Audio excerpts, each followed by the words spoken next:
आपने ये भी जान लिया ईमान वाला किसको कहते हैं। रब ने फरमाया तुम ही गालिब रहोगे, शर्त यह है कि तुम मोमिन बन जाओ। मगर पूरी दुनिया पे एक सरसरी नजर डाल करके देख लो, आज मुसलमान जिस दौर से गुजर रहा है, क्या आज का मुसलमान कामयाब है?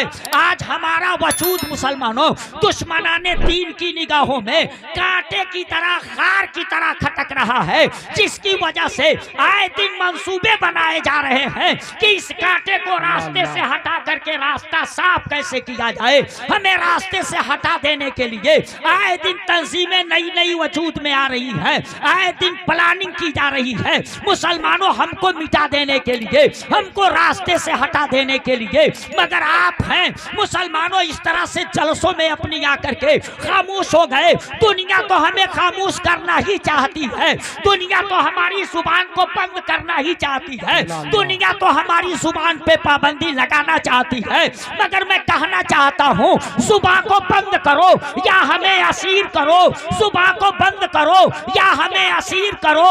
मेरे ख्यालों को बेड़ी पहना नहीं सकते, हाथ में पहनाने के लिए तो हथकड़ियां दुनिया ने बना रखी है, पैर में डालने के लिए तो बेड़ियां दुनिया ने बना रखी है। कैद खाने में हमको बंद करके हमको कैदी बनाया जा सकता है, मगर हमारे सोचने पे कोई पहरा नहीं लगाया जा सकता, उसके लिए कोई कड़ी नहीं बनी है। सुबह को बंद करो या हमें असीर करो, मेरे ख्यालों को बेड़ी पहना नहीं सकते। हम कैद खाने की चार दीवारी में भी रह करके सोचने का काम करते रहते। नारे तकबीर,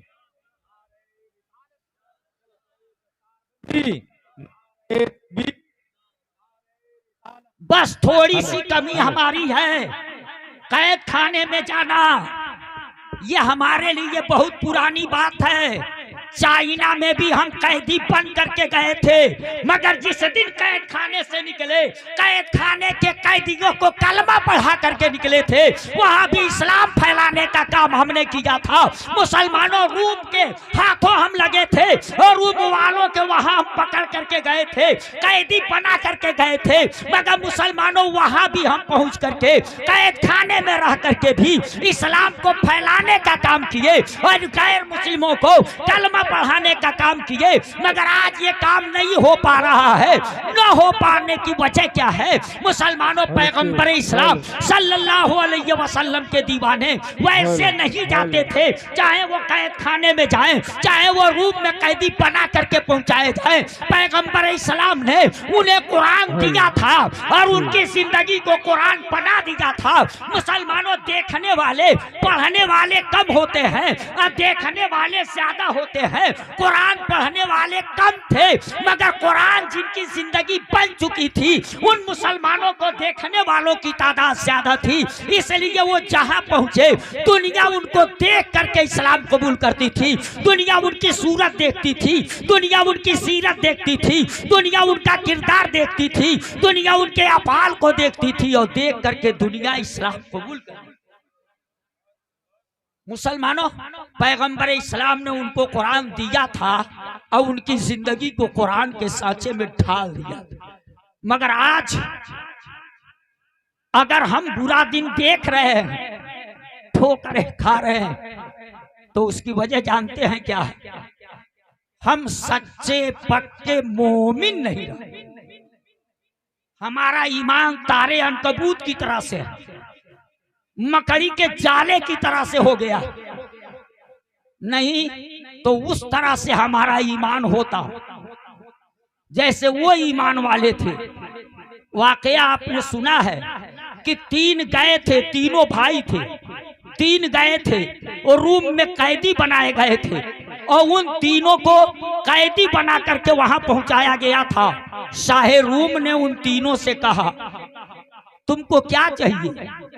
दौलत चाहिए ले लो, औरत चाहिए ले लो, शरबत चाहिए ले लो, यहाँ का तख्त तुम ले लो, ताज तुम ले लो, राज तुम ले लो, हुकूमत तुम ले लो, इक़्तिदार की कुर्सी तुझे दे दी जा रही है, दौलत की जरूरत है तो ये ले लो, और औरत की जरूरत है तो उसके लिए भी मैं तैयार हूँ, अपनी लड़कियों का रिश्ता तुमसे करने को तैयार हूँ, बस इतना काम करो कि तुम इस्लाम छोड़ दो, पैगंबर इस्लाम से तुम दूर हो जाओ। मगर क्या उनका प्यारा जवाब था, उन्होंने कहा सालिम तू दौलत और औरत के नाम पे मुझे खरीदना चाहता, तुझे पता नहीं है मुसलमान वो है जो एक मर्तबा मदीने के ताजेदार की चौखट पे बिक चुका है, और जो एक मर्तबा मदीने के ताजेदार की चौखट पे बिक गया फिर वो किसी दुनियादार की चौखट पे नहीं बिका करता है, नहीं बिका करता है। तू दौलत की बात करता है, तू सरवत की बात करता है,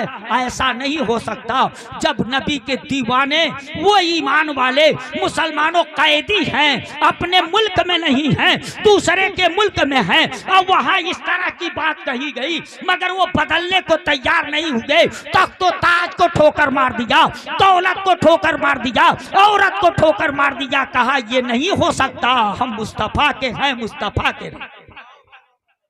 ये ना उनका मतलब था। अब दो बातें समझ लीजिएगा, वो तख्तो ताज क्यों दे रहा था, हुकूमत क्यों दे रहा था, दौलत क्यों दे रहा था, इससे पता चला ये आज का कोई नया तरीका नहीं, ये बहुत पुराना तरीका है कि हम मुसलमानों को बदलने के लिए, हमसे अपनी बोली बुलवाने के लिए, हमको हमारे रास्ते से हटाने के लिए पहले लालच दी जाती है।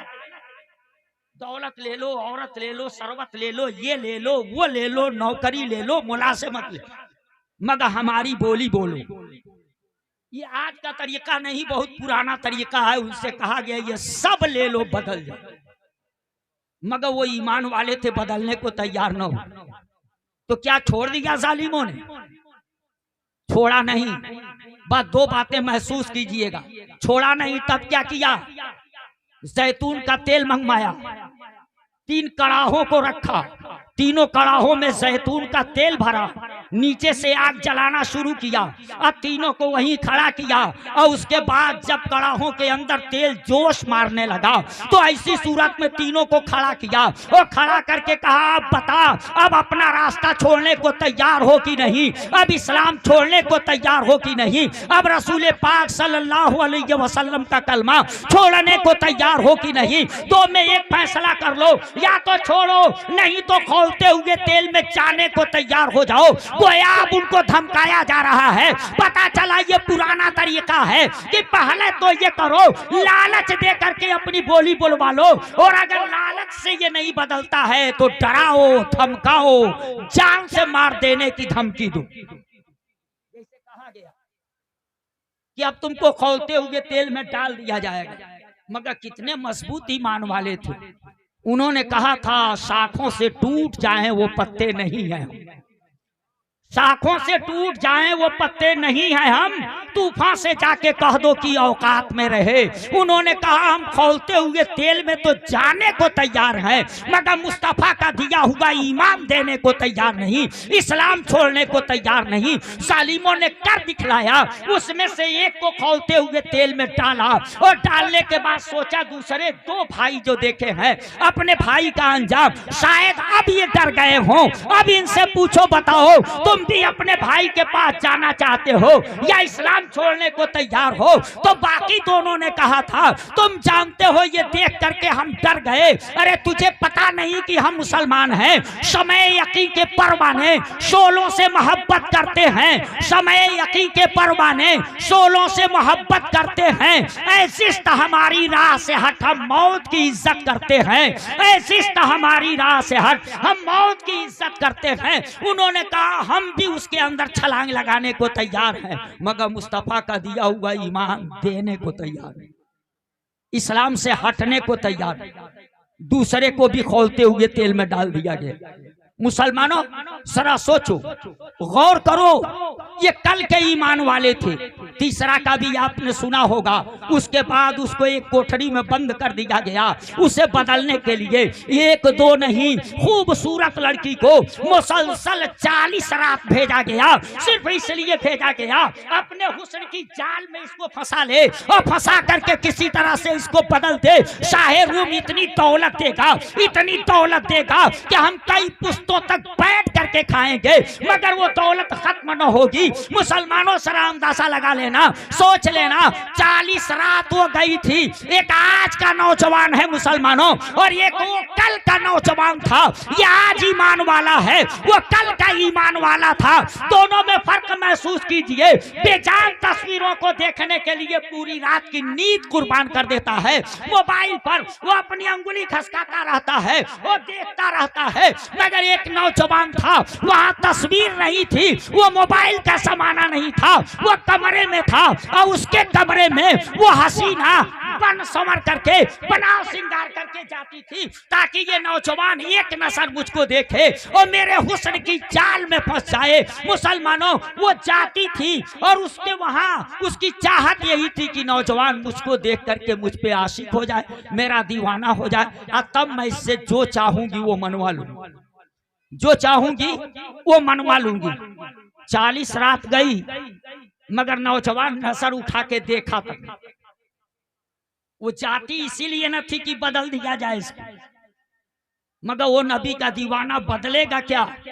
देख पैगंबर इस्लाम ने जो कुछ दिया था उससे लेकर के था, तो कामयाबी वो नहीं ढूंढ रहा है, कामयाबी उसको ढूंढ रही है। 40वीं शब में उस लड़की ने कहा था, उस हसीना ने कहा था, नौजवान मैं इतनी हसीनो जमीन हूँ, इस तरह से खूबसूरत हूँ कि मोहल्ले में इलाके के लोग मुझको एक नजर और एक झलक देखने के लिए बेताब रहते हैं, मेरे घर का तवाब किया करते हैं। और यहाँ 40 रात हो गए मुसलसल मैं आ रही हूँ और चाहती हूँ कि ये नौजवान मुझको देखे, मगर तू नजर उठा के देखने को तैयार नहीं। आखिर तेरी निगाहों में कौन बसा हुआ है? तो उस नौजवान ने जवाब दिया था, जलवा समाए आंख में क्या आफताब का, जलवा समाए आंख में क्या आफताब का, परवाना हूँ मैं समय रिसालत माप का, मैं कुछ नहीं मगर मेरी निस्बत असीम है क्योंकि गुलाम हूँ मैं रिसालत माप का। उस नौजवान ने कहा, सुन, जिन निगाहों में मुस्तफा के जलवे बसे हों वो निगाहें दुनिया के हसीनाओं की तरफ नहीं उठा करती है। मुसलमानों वो इस पे कायम था जिसका नतीजा निकला 40वीं शब में आकर के वो जो इस मुसलमान को बदलने जा रही थी उसने कहा, मुझे भी उसी का कलमा पढ़ा दे जिसका कलमा तू पढ़ता है। कैद खाने में रह करके कलमा पढ़ाने का काम किया था, तो बता देने का काम किया था। ऐ मुसलमान, तू भी मेरी तरह से कामयाब होना चाहता है तो नबी की शरीयत का पाबंद बन जा। जिस दिन तू नबी की शरीयत का पाबंद बन जाएगा, अपनी जिंदगी को इस्लाम के सांचे में ढाल लेगा, जब तू चलेगा तो दुनिया तुझे देख करके कहेगी कि ये इस्लाम का मानने वाला मुसलमान जा रहा है। तो ऐसी सूरत में जो तुझे बदलना चाहेगा इंशाअल्लाह वो तुझे देख करके तेरे किरदार को देख करके खुद बदल जाएगा। मगर मुसलमान आज तेरी क्या हालत है? तुझे कुछ होश नहीं है, क्या हो रहा है, हमको क्या करना चाहिए? हमारे आबाओ अजदाद ने तो इतना कम से कम हमको दे दिया जिसकी बुनियाद पे आज दुनिया हमको मुसलमान समझ रही है और कह दिया ना, तभी ना दुनिया हमको मुसलमान कह भी रही है और समझ भी रही है। मगर आप इंसाफ का खून न कीजिए। आज के हालात को देखकर क्या आपने कभी संजीदगी से सोचा कि आप भी ये दौलत अपनी आने वाली नस्लों तक मुंतकिल कर सकेंगे? हालात को देख के आपने सोचा आपकी आने वाली नस्लें क्या मुसलमान रह जाएंगी? वो कलमा पढ़ने वाले रह जाएंगे, नमाज पढ़ने वाले रह जाएंगे, उनका तौर तरीका इस्लामी रह जाएगा? आपसे मैं पूछ रहा हूं, आज के इन हालात में क्या आपने कभी संजीदगी से ये सोचा? जब कभी आजान की आवाज से ध्वनि प्रदूषण होता है, कभी 3 तलाक का मसला आता है, कभी हलाला की बात की जाती है, मुसलमानों कभी पर्दे की बात आती है, इन सारी चीजों को देखते हुए क्या आपने कभी सोचा इस पर कि क्या हमारी आने वाली नस्लें मुसलमान रह जाएंगी? और अगर नहीं रह पाएंगी तो उसके लिए हमें क्या कदम उठाना चाहिए? उसके लिए हमें क्या करना चाहिए? आपने कभी संजीदगी के साथ इस पर गौर किया, सोचा? अगर नहीं सोचा तो ये कमी किसकी है? मैं कौम के दानिश्वरों से कहना चाहूंगा, कौम के वकला से कहना चाहूंगा, ये किसकी जिम्मेदारी थी? ये कौन इस पे गौर करेगा? मैं तो उनसे कहूंगा, न इधर उधर की तू बात कर, ये बता कि काफिला क्यों लूटा। न इधर उधर की तू बात कर, ये बता कि काफिला क्यों लूटा। मुझे रहसनों से गरज नहीं, तेरी राहबरी का सवाल है। तूने कभी सोचा इस बिगड़े हुए हालात में हमको क्या करना चाहिए? हमें क्या कदम उठाना चाहिए? हमको कौम को कैसे समझाना चाहिए? किस तरह से इनकी हिफाजत करनी चाहिए ताकि इस्लाम कल बाकी रह जाए? कभी आपने संजीदगी से इस बात को सोचा? कभी इस पे गैर आपको होश आया? सच कहा है किसी ने कि हैरत नहीं खिरमन जो मुहाफिज ने जलाए, हैरत नहीं खिरमन जो मुहाफिज ने जलाए। अफसोस ये है फिर भी ना हम होश में आए। हमको इस पे हैरत नहीं कि मुहाफिज ही हमारे चमन को क्यों जला रहे हैं। हर गिरने वाली बिजली हमारे ही आशियाने पे क्यों गिर रही है? हर उठने वाला तूफान हमारा ही आशियाना उखाड़ने पे क्यों पर तोल रहा है? हर उठने वाली आंधी हमारी ही आबादी के तरफ रुख क्यों कर रही है? अगर आपको यकीन न हो तो देख लो, क्या आपको होश आया? एक तूफान उठा था मुसलमानों, वो उठने वाली आंधी, वो उठने वाला तूफान जिसने चेचिनिया को तबाह किया था, जिसने बोस्निया को तबाह किया था, जो इराक में तबाही मचाया, जो फिलिस्तीन में तबाही मचा रहा है, जो अफगानिस्तान को तबाह बर्बाद किया, जो बर्मा को तबाह बर्बाद किया, वो आपके वहां अपना खूनी रंग दिखला चुका है। मुसलमानों, आपके खून से होली खेलने की मुकम्मल तैयारी की जा रही है, मगर क्या तुझे होश आया? तूने कभी सोचा कि हम अपनी छप्पर को दुरुस्त कर लें ताकि इस तूफान में हम अपने को बचा सकें, अपनी कौम को बचा सकें, अपनी मिल्लत को बचा सकें, अपनी नस्लों को बचा सकें? क्या आपने कभी संजीदगी के साथ इस पर गौर किया? क्या तुझे लग नहीं रहा है कि ये सारे के सारी की सारी चीजें बता रही है कि तूफानों का मौसम आ रहा है, आंधियों का मौसम आ रहा है, बिजलियों के गिरने का मौसम आ रहा है? ये सब कुछ देख करके तुझे होश नहीं आया? अरे तुझे काली घटाओं का भी न पहचानना आया, तुझे काली घटाओं का भी न पहचानना आया। नसीमत से धुआं उठता है, तू कहता है सावन है।